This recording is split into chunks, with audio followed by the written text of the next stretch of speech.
ofrecieron a la Secretaría de Defensa Nacional para participar en este foro.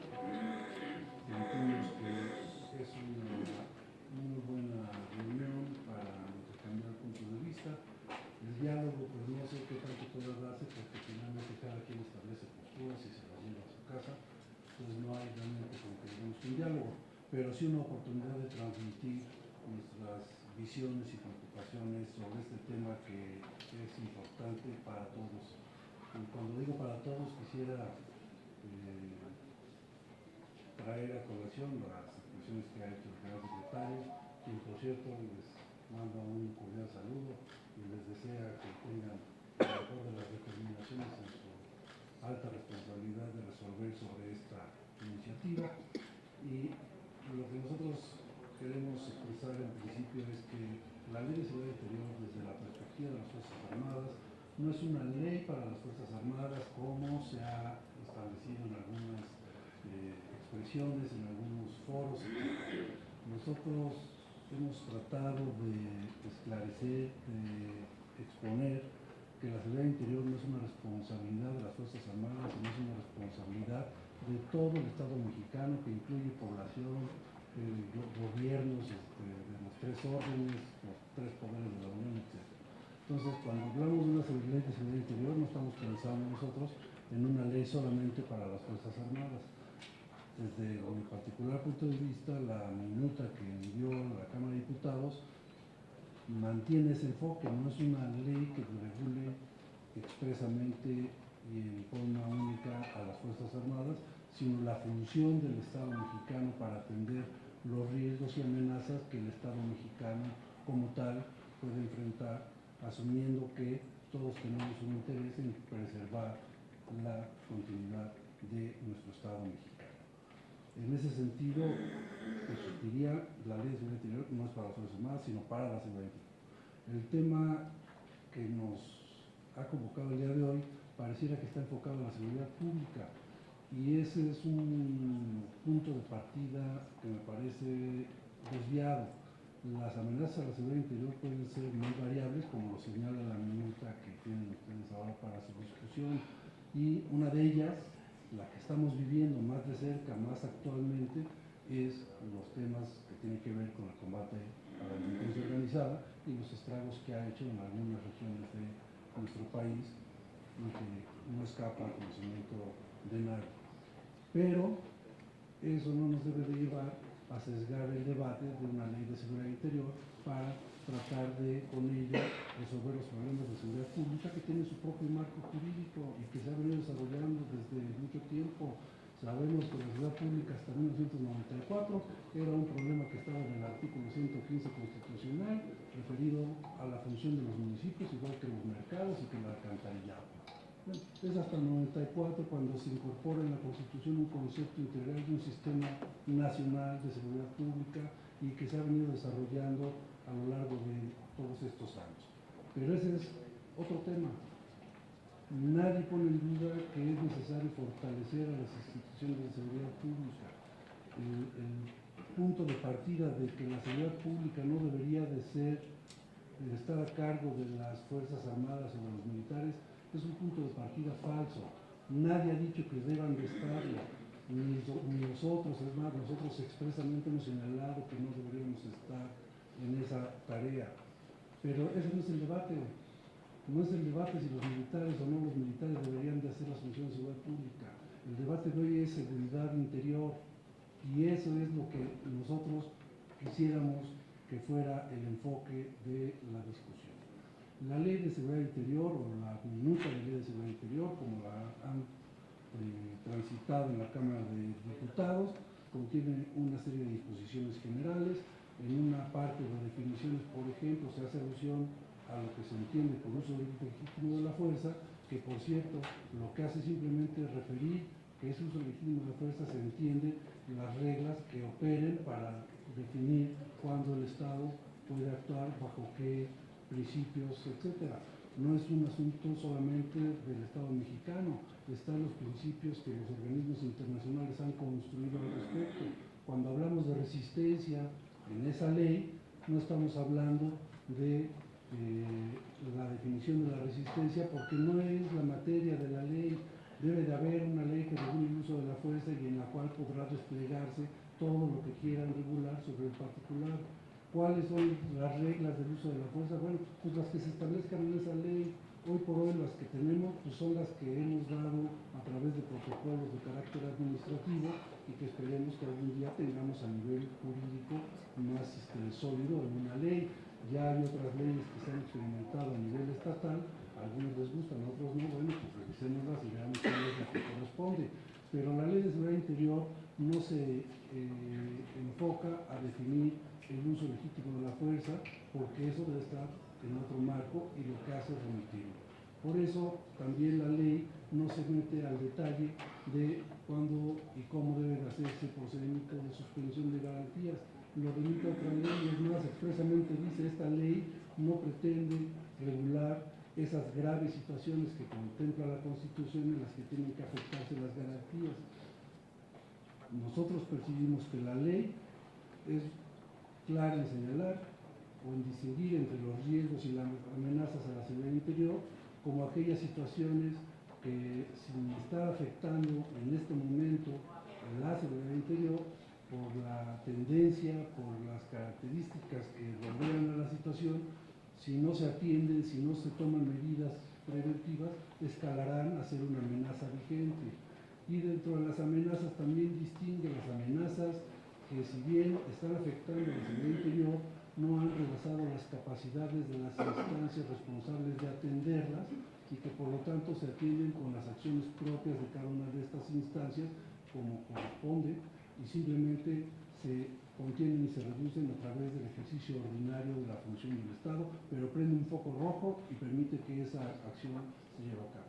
Y otras amenazas que, sin ser de las graves que requieren afectar los derechos de los habitantes del país, sí requieren un esfuerzo adicional de coordinación para que se atiendan con los diferentes enfoques que tienen.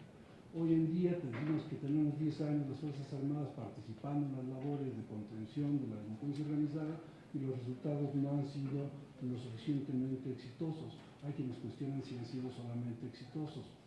Lo cierto es que no van a ser exitosos porque no es la parte reactiva la que va a resolver los problemas que generan el fenómeno. Lo hemos platicado en muchos foros a los que me han hecho favor de invitarme. El tema es que no ha sido integral la política del Estado para atender las causas y los efectos del problema. Entonces, por más que estemos las Fuerzas Armadas y si vienen los cascos de Naciones Unidas, todo lo que ustedes quieran, no va a ser suficiente para resolver el problema, porque el problema no es contener a la delincuencia organizada, sino atender a las causas de desigualdad, de pobreza, de desempleo, etc.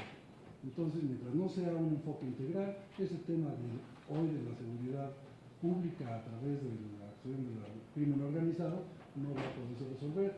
Pero lo mismo ocurre con cualquier otra amenaza a la seguridad. La misma desigualdad es un riesgo, ¿sí? Es un riesgo que va potenciando los conflictos sociales, el descontento, la incredulidad hacia las instituciones y demás. Bueno, ese riesgo tiene que atenderse por las instancias responsables de reducir esas brechas que hay en la sociedad. No va a ser con el uso de la fuerza como las vamos a reducir, pero tendrá que haber una acción al respecto. Lo que hace la Ley de Seguridad Interior, entonces, es decir que cuando existan unas amenazas, las autoridades actúen en el ámbito de sus competencias. Lo que sí dice la ley es que no hay una sola restricción a las garantías y a los derechos de los ciudadanos. Cuando hay necesidad de afectar esos derechos, hay que irse a otra ley, que es la que regula el artículo 29, haya o no haya, pero bueno, hay un artículo 29 constitucional, y en su momento habrá la ley, pero esto no es la materia de esta ley. Entonces yo quisiera, eso lo dejamos a un lado. Si la ley no afecta garantías individuales y la ley no le confiere a ninguna institución una facultad distinta de las que sus leyes ordinarias les confieren, ¿cuál es la necesidad de controles adicionales? Si le estuvieran dando una superfacultad a alguien, como a las Fuerzas Armadas o al presidente, a lo mejor tendríamos que empezar en mayores controles de los que ordinariamente ya están previstos a través de la auditoría de la la Federación, a través de la Comisión Nacional de Derechos Humanos, si es que hay violaciones de derechos humanos, a través del sistema anticorrupción. Pues son los controles ordinarios que hay, porque lo que la ley está tratando de hacer es coordinar atribuciones y responsabilidades que ordinariamente están en todas las leyes. Entonces, esta falta de controles adicionales, pues habría que revisar si de veras son necesarios ante una ley que en nada vulnera los derechos de las personas y que en nada cambia las atribuciones que todas las autoridades tienen conforme a sus respectivas autoridades. La declaratoria de seguridad es otra de las críticas que hay a la ley, porque el presidente le estamos dando una facultad extraordinaria, omnipotente. Esa facultad, lo comentaba yo en la mañana con algunas personas, es una facultad que está en la Constitución, no está en la ley. El artículo 89 no pone ninguna limitación cortapisa ni lo somete a ningún aspecto para que disponga las Fuerzas Armadas para la seguridad interior de la nación, para asumir su responsabilidad de preservar la seguridad nacional conforme a las leyes que expida el Congreso. Entonces, ¿de dónde resulta que el presidente con esta ley va a tener más atribuciones que las que la propia Constitución ya le confiere? Yo creo que es un enfoque distinto, creo que estamos exagerando, igual que estamos hablando del tema de la constitucionalidad. Sabemos que la seguridad interior es una de las vertientes de la seguridad nacional, así está reconocido en la propia exposición de motivos de la reforma constitucional que incorporó al artículo 89, fracción 6, la atribución del presidente de preservar la seguridad nacional. Cuando se incorporó eso en esa disposición que viene desde la Constitución de Cádiz, de las facultades del rey, ¿no? En la exposición de motivos claramente dice que lo meten ahí porque esas dos cuestiones son parte de la seguridad nacional. Entonces, ¿cómo es que ahora venimos a desconocer si la seguridad interior es o no parte de la seguridad nacional y por lo tanto parte de la facultad que tiene el Congreso de expedir leyes en materia de seguridad nacional, como puede ser la de seguridad interior, la de defensa exterior, la genérica de seguridad nacional, etc.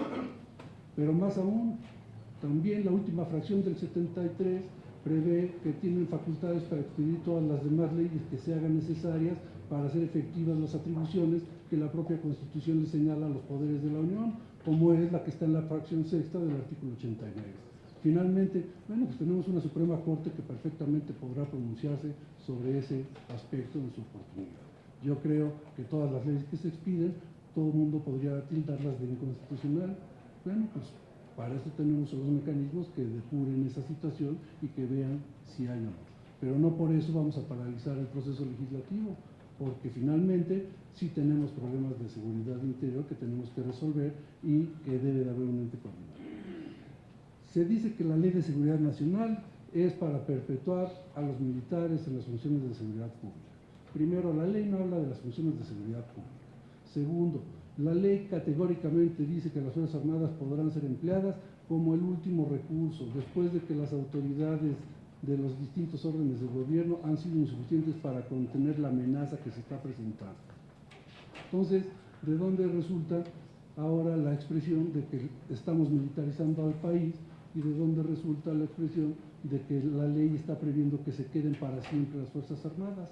Máxime si las declaratorias de afectación o de protección a la seguridad interior, como maneja la minuta, tienen una vigencia que, si bien puede ser prorrogable, pues puede ser prorrogable con el costo que implica tener que explicar por qué en el tiempo ordinario de la vigencia de la declaratoria no fue posible resolver el problema de seguridad para el que se emitió la declaratoria. Y esa explicación pues tendrá que decir quiénes fueron los que fallaron, faltó dinero, faltó enfoque, faltó participación de alguna instancia que no se consideró en la coordinación original, etc. No sé, pero no es algo que sea un cheque en blanco para que se queden prórrogas y prórrogas y prórrogas, porque cada que se emite una prórroga tiene que expedirse un documento que se publica en el Diario Oficial de la Federación y que tiene que estar fundado y motivado. Decía el maestro Pérez Sánchez que habría que ponerle en la ley que tiene que cumplir con el principio de legalidad. Oiga, pues eso está en la Constitución. ¿Cuántas leyes han visto ustedes que agreguen ahí y tiene que cumplir con el principio de estar fundado y motivado? Eso es por defecto, está en la Constitución, es obligación de todas las autoridades. Las leyes no se abocan a poner expresamente ese principio, está en la ley, está en la Constitución. Yo creo que incurrimos en el error de leer palabra por palabra y frase por frase y quererla leer y darle todo su alcance a partir de la lectura de esto. También platicaba con alguien en la mañana. Hay una cosa que se llama la interpretación hermenéutica de la ley y que implica que las normas tienen que leerse en su conjunto, cómo están dentro del propio texto. No es lo mismo que esté en el capítulo de sanciones que en el capítulo de disposiciones generales o en el de procedimiento, etc. Y aquí nosotros vamos haciendo una disección y sacamos una palabrita, la descontextualizamos y decimos, ¡ay, está diciendo que las Fuerzas Armadas van a aplicarse contra la protesta social! Oigan, ¿pero qué no había un artículo acá que decía que había un principio de proporcionalidad y gradualidad en las acciones de seguridad interior? Oigan, ¿pero qué no había otro artículo acá que decía que las Fuerzas Armadas solamente las iban a traer cuando no hubiera otras fuerzas que se hicieran cargo? Entonces, ¿cómo es que llegamos a la conclusión de que porque aquí dice que las Fuerzas Armadas también pueden participar, estamos hablando de que va a reprimir la protesta social? La protesta social que si se sale del marco constitucional y si excede las capacidades de las instancias responsables de irlas conteniendo con funciones políticas, con funciones económicas, con funciones incluso de la fuerza, pues a lo mejor en algún momento tendrá que llegar a ese punto que la propia ley está previendo de que puedan intervenir las Fuerzas Armadas. Pero no es cierto que de suyo la ley esté diciendo que se pueda utilizar a las Fuerzas Armadas en forma indiscriminada para todo lo que se nos ocurra. Entonces, yo creo que también son interpretaciones muy sesgadas, muy individualizadas, a veces hasta a la palabra misma, ¿no?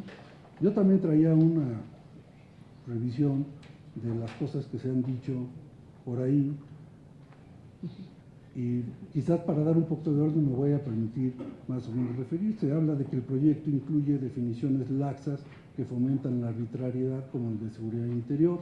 Bueno, pues la verdad es que es un concepto muy difícil de concebir, de plantear. Por eso me pareció a mí una cuestión bastante acertada por parte de la Cámara de Diputados que transformar estos aspectos remitiéndolos a una ley que ya está aprobada. Nos guste o no nos guste, tiene defectos, le dicen que es de CISEN o que no es de CISEN, pero lo cierto es que tenemos una ley de seguridad nacional y lo que hace la minuta de diputados es remitir a los conceptos ya aprobados en el pasado y que no han desmoronado al país por nada, ni han metido a las Fuerzas Armadas a cosas diferentes, y entonces muchas de las definiciones nos remiten a una ley de seguridad nacional donde se definen las amenazas a la seguridad nacional, unas de las cuales tienen origen externo, como podría ser una invasión de un tercer estado, y otras tienen origen interno, como podría ser, por ejemplo, un desastre natural, como podría ser un conflicto social, de los que refiere el artículo 29 constitucional, por ejemplo, ¿no? Entonces, la afirmación a mí me parece que son subjetivas, tomando en cuenta que solo se pronuncian por lo que señala el artículo 2 y 4, sin tomar en cuenta la amplia explicación que sobre el particular se hace en toda la exposición de motivos, en donde pormenorizadamente se explica respecto del origen y evolución del concepto de la seguridad interior, y el cual no es producto jurídico reciente, sino que viene remoldeándose en las diferentes leyes.